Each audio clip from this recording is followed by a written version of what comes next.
the Lord, my lords, the mightiest prophets of the Lord. Well, blessed people, the Lord Jehovah Elohim, Jehovah Yahweh.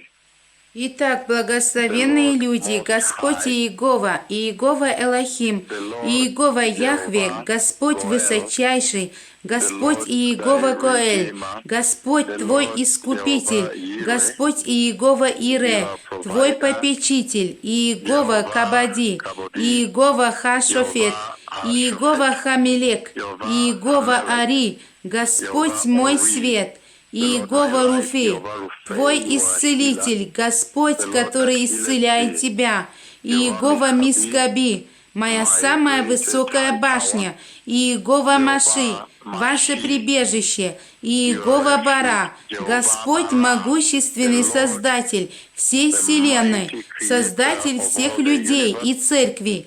Он говорил со мной в очень великом разговоре, который имеет очень серьезное значение для церкви. В том разговоре благословенные люди, те, которые включены повсюду в народах мира, а также по всей Кении здесь и острова по всему океану, в этом разговоре я вижу израильские самолеты. И он говорит: это самолеты военно-воздушных сил, и я вижу 3 из них, и у них есть нити, и они поднимают служение этих 2 пророков вверх. Они поднимают служение этих 2 пророков вверх.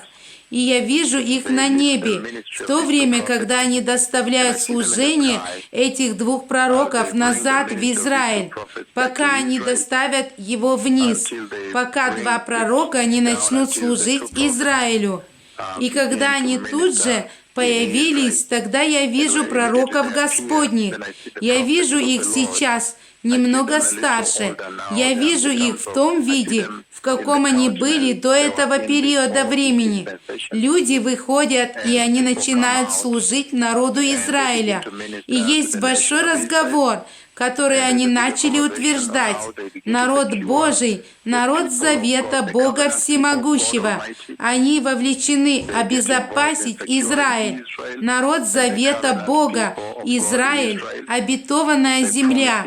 Они будут действительно вовлечены, и они очень хорошо примут.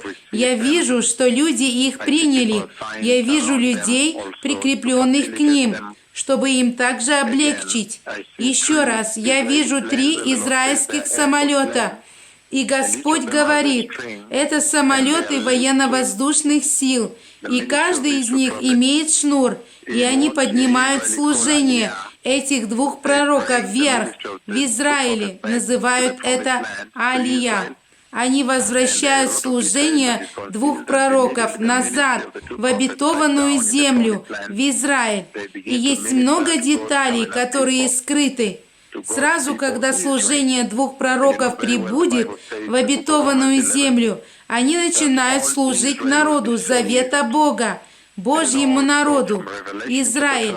И вы очень хорошо знаете, Библия говорит в книге Римлянам 11, что весь Израиль будет спасен. И вы также знаете из Откровения 12 глава, что весь Израиль будет защищен в самые трудные времена, которые перед нами здесь, на лице земли.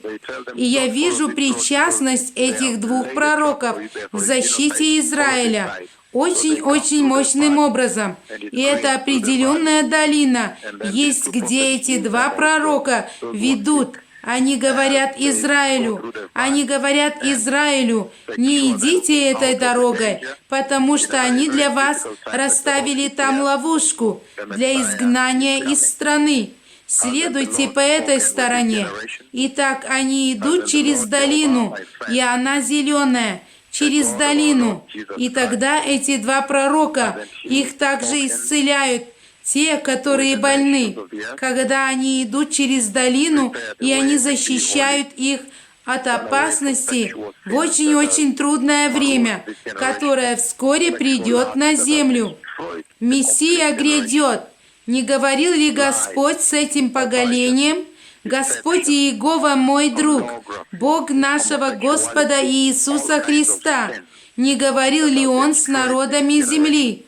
Приготовьте путь и будьте святы, отвернитесь от сексуальных грехов, которые заключило это поколение, сексуальная похоть, которая разрушила все поколение, ложь, развращение, обман, порнография, гомосексуальность, все виды грехов, которые уничтожили это поколение.